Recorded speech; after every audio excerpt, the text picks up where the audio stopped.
Hello, അപ്പോഴേ നമ്മുടെ കടയിലെ ഊണിന് ഒരു ദിവസം പുളിശ്ശേരി ആണെങ്കിൽ ഒരു ദിവസം രസം, ഒരു ദിവസം പച്ചമുളകൊക്കെ ആണെന്ന് മിക്ക ആൾക്കാർക്ക് അറിയാം.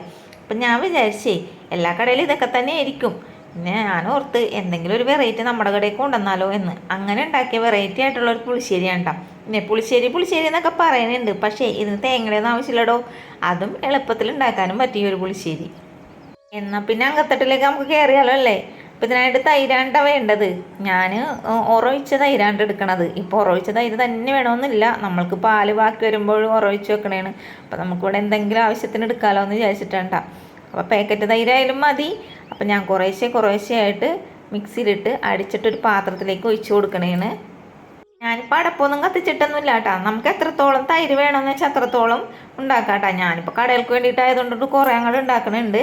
അപ്പം ഞാൻ കുറച്ച് ഉപ്പൊക്കെ ഇട്ട് കൊടുത്തിട്ട് ഒന്നും കൂടി മിക്സ് ചെയ്ത് കൊടുക്കുന്നുണ്ട്. അപ്പം തൈര് മാത്രമല്ല, കുറച്ച് വെള്ളവും കൂടി ഒഴിച്ച് ഞാൻ കൊടുത്തിട്ടുണ്ടായിരുന്നു കേട്ടോ.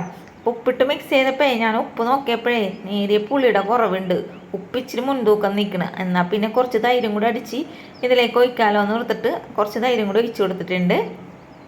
ഇതൊന്ന് ഫ്ലെയിം ഓൺ ചെയ്തതിന് ശേഷം നമുക്കിതൊന്ന് നന്നായിട്ട് തിളപ്പിക്കേണ്ട, ഒരു പത പോലെ വരുമ്പോൾ നമുക്ക് ഫ്ലെയിം ഓഫ് ചെയ്യാം. അങ്ങനെ ഞാനിത് എന്ത് ചെയ്യുന്നറിയാമോ, പെട്ടെന്ന് നമ്മുടെ കണ്ണ് തെറ്റിയിട്ട് ഇത് പിരിഞ്ഞു പോകണ്ടല്ലോ എന്ന് വിചാരിച്ചിട്ട് ഞാനൊന്ന് മിക്സ് ചെയ്ത് ഇടക്കിടക്ക് കൊടുത്തിട്ടുണ്ടായിരുന്നു.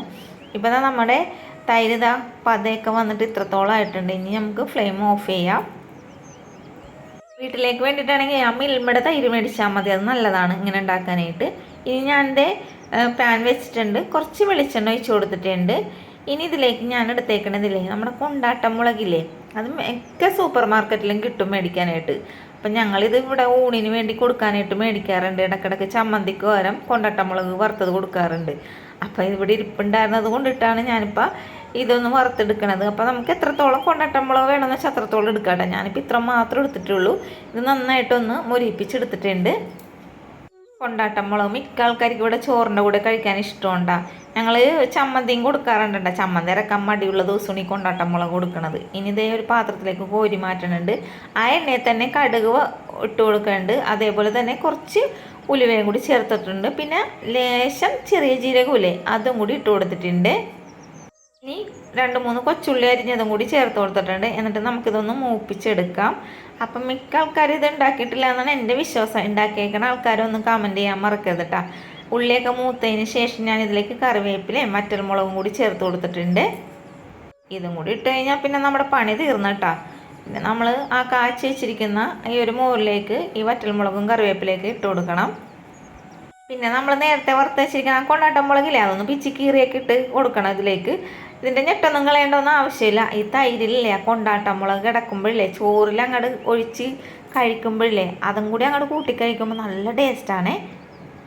ഞാനിത് ആദ്യമായിട്ട് ഉണ്ടാക്കണേണ്ട, ഇന്നുവരെ ഉണ്ടാക്കിയിട്ടൊന്നുമില്ല ഈ സാധനം.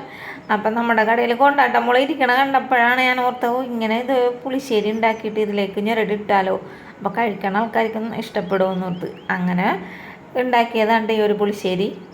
നിങ്ങൾക്ക് എന്താ തോന്നണത്? ഇത് എളുപ്പമായിട്ട് തോന്നണില്ലേ? തോന്നണയാണെങ്കിൽ വീട്ടിലുണ്ടാക്കാൻ മറക്കരുത്. ഒരു ഉണക്കമീൻ വറുത്തതോ അല്ലെങ്കിൽ മറ്റേ ഉണക്കച്ചെമ്മീൻ വറുത്തതോ മീൻ വറുത്തതോ ഒക്കെ മതി ഈ ഒരു പുളിശ്ശേരിയും കൂട്ടി കഴിക്കാനായിട്ട് ചോറ്. അപ്പോൾ വീഡിയോ ഇഷ്ടപ്പെട്ടാൽ എപ്പോഴും പറയണ പോലെ സപ്പോർട്ട് ചെയ്യാനും അതേപോലെ ലൈക്ക് ചെയ്യാനും ഷെയർ ചെയ്യാനും മറക്കരുത്. പിന്നെ നിങ്ങളുടെ കമൻറ്റുകളൊക്കെ കാണുമ്പോൾ എനിക്ക് ഭയങ്കര സന്തോഷമുണ്ട് കേട്ടോ. എന്നെ ഇത്രയധികം സ്നേഹിക്കുന്നുണ്ടല്ലോ. അതേപോലെ എൻ്റെ വീഡിയോസ് കണ്ടിട്ട് ഓരോരുത്തർ ഉണ്ടാക്കിയിട്ട് നല്ലതാണെന്നും കൂടി പറയണ്ട കേട്ടോ. അപ്പോൾ ഇത്ര നേരം നമ്മുടെ വീഡിയോ കണ്ടതിന് ഒരുപാട് നന്ദി. Thank you.